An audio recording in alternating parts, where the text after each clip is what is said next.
On today's video, we're going to be reacting to the OG of barbecue on YouTube. I'm talking about Malcon Reed. He has cooked many things, and I'll be honest, when I first started YouTube, I've learned a lot from him. Some of the things that he cooks is just absolutely delicious, and my mouth waters every time. And today he's cooking a huge tomahawk steak, and I cannot wait to see. Enough talking about it, let's begin.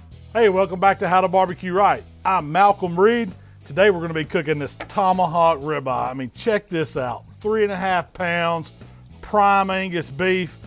The marbling looks awesome. You know it's going to be good. Let me just say this. He has the best accent ever, everybody. It's just a welcome accent. I just love to listen to him. Now, I do have a few things to say about this tomahawk. Notice that it's not only 3 pounds, it's a thick boy. And that's what you want whenever you're cooking a nice, beautiful steak like this. I used to think that cooking thick steaks is not a good idea because I was just thinking cook a steak just for me. But I've learned with time that you can cook one steak for multiple people. And I'm pretty sure that's the case here. Giant ribeye steak, still on the rib bone. They French it back to where it creates this handle on it. And you've just got a behemoth of a piece of beef here. Now I want you to notice one thing. Pay attention to a little bit of oxidation on top of the steak. That is totally fine. It's normal. I've actually done a crazy experiment about oxidations on steaks, and believe it or not, it's just looks, because the taste is not going to be modified whatsoever. The important thing here is to make sure that the beef is fresh. If you smell and it smells okay, it's good. If you smell it and it's nasty, move on and grab something else. First thing that I'm going to do to this tomahawk ribeye is get some salt, pepper, and garlic on it. I want to get that base foundation flavor. Hell yeah. Great for this. We're just going to season all sides of it. I love it, everybody. Salt, pepper, and garlic powder. He knows exactly what to do. That's what I'm talking about. Make sure you get the edges. All that fat's going to cook down and give it some great flavor. I want you to notice how much he actually seasoned that steak, which is quite a bit. Remember, a lot of that steak will get stuck to the grill grate or a cast iron skillet, and you're going to lose a lot of that seasoning. So make sure you season your steak properly. Needs about 30 minutes setting out at room temperature. You don't have to stick it back in the refrigerator. It's going to start working on this beef. It's going to penetrate it. We're going to get some of that flavor deep down in it. That's a great tip right there, letting the salt penetrate nicely and deeply into the meat if you can give it 30 minutes. But if you want to do it even better, leave it overnight. What happens? First, the salt actually draws out moisture from the steak. Then the steak reabsorbs that just like a sponge, seasoning the whole thing all the way through. That is, if you leave it overnight, it is called dry brine. Fire up my PK 360, and I'm just going to use a charcoal of Royal Oak briquette. It's got a couple wax cubes to get the fire going. It's going to take about 15 minutes. These coals will be fire hot. Once those coals are getting hot, just dump them in. And we're going to set up a 2-zone fire today in the PK. I used to use the charcoal chimney quite a bit, everybody. It works fantastic, but it takes, like he said, about 15 minutes for you to light up your charcoal. If you can get your hands on a flamethrower, everybody, it's going to cut down from 15 minutes to 4 minutes. And it's fully lit just like this. Plus, on top of that, I'll be honest with you, the flamethrower is just fun. And as you can clearly see, he's doing 2-zone cooking. That is the key of any grill. Regardless if you have a gas grill or a charcoal grill, you must have a safety net to put the steaks if the thing starts getting out of hand. I'm gonna put all the coals over on one side, and this is gonna be our searing side, and then we're gonna have a cool side to slow things down to really cook this tomahawk all the way through. See how he stacked charcoal on top of each other? Most people don't put enough charcoal and they just put one layer. The more charcoal you stack on top of each other, the more heat it's gonna produce, giving you a nice quick sear, and that's what you want. Now we're ready to put the grate in place, and right on top of that, I'm setting a set of grill grates. I've got a little cooking spray. Oh no. Nice and hot. They're gonna be ready for that steak in just a second. Are you guys familiar with that? That's the grill, seared mark, grates, whatever it might be. And if you don't know how I feel about sear marks, you're about to find out real shortly. Okay, our tomahawk's been hanging out for about 30 minutes while we got that PK fired up. Nice. And you can see it's already starting to work on the outside of the meat. It's pulling some of that moisture out. It's kind of making that rub a little tacky. It's gonna give it a great little crust on top when we get it over on those hot grill grates. The next thing I'm going to do to it right before we put it on the grill is hit it with a little coarse rub. And I'm using my steak rub. Hey, you can use any kind of flavors you want to season a tomahawk steak like this. If you like simple salt and pepper, go for it. Make this recipe your own. I love that he tells you to keep it your own. I'm not a huge fan of adding additional seasoning on top of the salt, pepper, and garlic powder. You can, but be very careful if you're adding any rub that has sugar. Sugar burns and it's just gonna ruin your steak if you don't pay attention. But there's nothing wrong with that. You can add anything you like. I'm a salt, pepper, and garlic powder purist. I'm just going with a layer of this coarse ground steak rub. You don't have to get real heavy with it, but it creates a nice bark too. It gives a little crunch on top as those flavors cook. That is very true. I mean, this is a man steak right here. I'm ready to get this ribeye. That's a men's steak, baby. That's what I'm talking about. All right, the PK should be good and hot. I want to see at least 600 degrees at great level. I'm just gonna use my new Thermopin here. I'm saying 620, that's perfect. I mean, this is gonna be— That's good, hot enough. Ready for that ribeye. Saying 622, 630. We're ready to put this thing on. So having a thermometer to check, or also a thermometer gun, is a great tool to have. And if you don't, in Brazil, what we do is we put our hands on top of the charcoal. If you can hold it there just for 1 second and you gotta immediately take it off before getting burned, that's how you know it's hot enough. 1 second, or maybe even half a second. Whoa! It's ready to go. If you can hold it for 2 seconds there, you need more charcoal. I'm just gonna lay it right on the rack, kind of at an angle.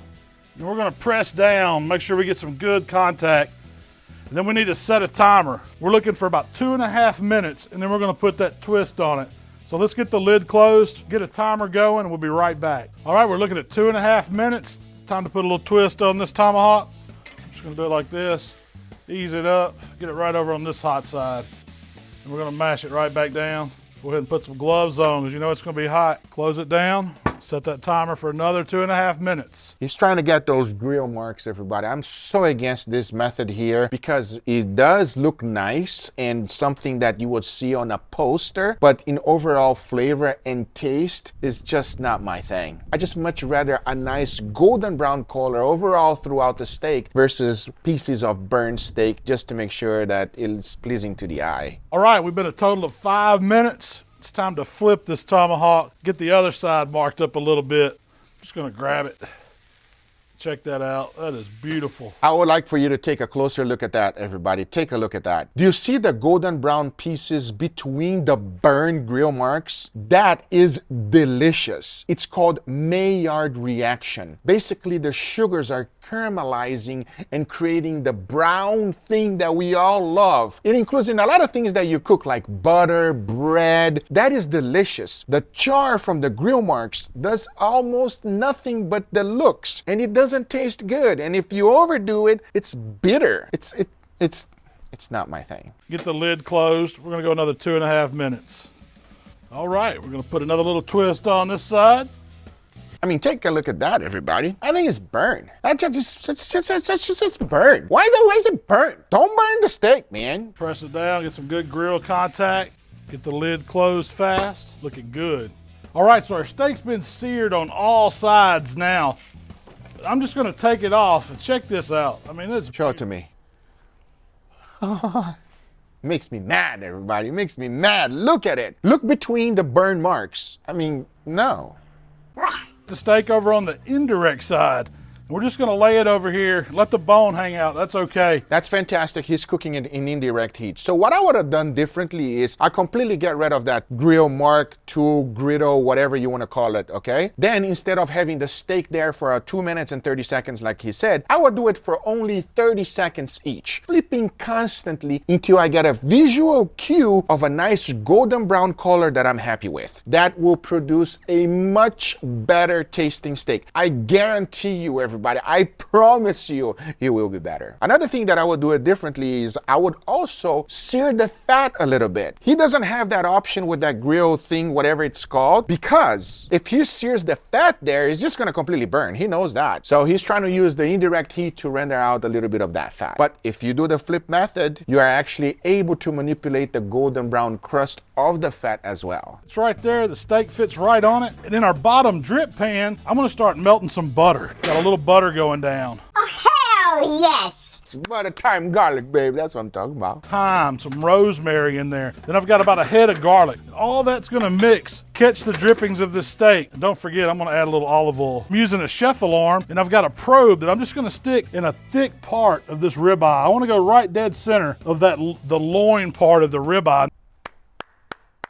Use a thermometer. Always use a thermometer. We'll get it off about 125 and then let it rest. We're gonna keep the lid closed and we're just gonna watch it cook. It's gonna climb up slow and that's what we wanna see. All right, let's check and see if the butter's melted here. That is looking nice, but take a look at the grill marks again. Why is grill marks so popular? That should be the title of this video. And grill marks for life. Well, we're already up to about 85 degrees internal. Got a little ways to go. Bone's looking good. It's down here. Now it's over the hot area still. So if it starts getting too dark, we can always put just a little bit of aluminum foil over it to protect it. Right now, I'm just gonna let it go. It's looking good. Get the lid closed. We're just gonna keep on cooking. Y'all keep watching. All right, you can see our chef alarm, 125. This is where I want it to be. 126 is fixing to pop. What I'm gonna do is verify it now. We'll get my new thermopin out here. He's double checking it, everybody. He's double checking. I like that. You can see 125, 127, 126. It's holding, it's matching that chef alarm. 126, perfect now. I know it's there. Gonna give it one last baste here. We've got all that good steak juice that's dropped down in our pan. Mixed with that butter, those herbs, that garlic, olive oil. I mean, check that out. This dude's screaming hot. You can hear it sizzle. I'm gonna set it down. So I'm just letting this tomahawk ribeye hang out on the board. It needs 5-10 minutes minimum to rest. I love that he says 5-10 minutes minimum. You don't want to let it rest for like, you know, an hour or 30 minutes. A lot of people say that rest your steak the same amount of time it took you to cook. That is a thick cut of steak and maybe took him about 40 minutes or 30 minutes to cook. If you let that steak rest for 40 minutes, that thing is going to be cold, everybody. 5-minute rest, maximum 10 minutes is good enough. We want it to stay juicy inside. If I cut right into it, you know we'd lose all that. We seared it on all sides for about 2.5 minutes each turn. Take a look at that steak, everybody. Notice that where it's actually golden brown towards the edges is better than the middle. If that whole thing was nice golden brown, would have been amazing. So I can't take it anymore. It's been about 10 minutes. I'm gonna have to cut this steak up. That's the hard part. Letting it rest sometimes is so difficult. It's so difficult. Is just take my knife and follow the bone. We're going right down it. I mean, take it Nice. right off. We'll put that bone to the side. You know there's some good stuff there. But look at that piece of steak. I mean, don't you just want to eat that spinalis? All that fat that was right there around the edge, it's gotten real crispy. I'm gonna cut it right where we had it probed. So here's what happened there. When he was cooking in an indirect heat, it was actually quite hot. It should be a little bit lower temperature to cook it more evenly. That's why the fat is kind of like charred up. That's another thing that I would have done it a little bit different. Cook it in a little bit lower heat. Let's see how we did. And check that out. That is just beautiful. I'm gonna cut up this front piece. Now I want you to notice one thing here. It looks like it's medium and not medium rare, but that's because of lighting, camera lighting. Whenever you see a video online and you see that there's a lot of blue reflecting, blue is the enemy of red. So it's basically contradicting the colors, and that's why it doesn't look so pink. But by experience, I can tell you that's perfect medium rare. And this is awesome. I'm gonna get a piece right here. I know it's gonna be tender as it could be. And then? Wow, that is incredible tasting beef. I mean, it's just got so much flavor. I mean, you get the salt, the pepper, all the seasons we put on the outside, but with a tomahawk like this, you really taste the beef. It's cooked perfect. Damn, I'm salivating right now. I will eat that like there's no tomorrow, everybody. That looks absolutely delicious. Would I do it differently? Yes, you already know and I already made points out of it. But damn, let me tell you this. That looks incredible. It looks phenomenal. He enjoys the grill marks. That's totally fine. It is cooked to perfection, even though like it looks like it's overcooked because of lighting, but it's cooked perfectly. I can tell you immediately, and there's nothing wrong with that steak. That is why Malcon Reed is the OG of barbecue on YouTube, everybody. If you are watching this video, Malcon, I would love to collaborate with you, make a video together. Let me know in the comments down below if you guys would like to see that, because this guy here is a hero. He has taught so many people how to do things properly. And even though we might not agree on everything in the grill marks, but besides that, that is a phenomenal steak. I will eat that every single day if I could, everybody. My doctor might not like it, but I would. That is phenomenal. Let us know in the comments down below if you want to see a collaboration happen, because this guy is awesome. Thank you guys so much for watching, and we'll see you on the next one. Take care, everybody. Bye-bye.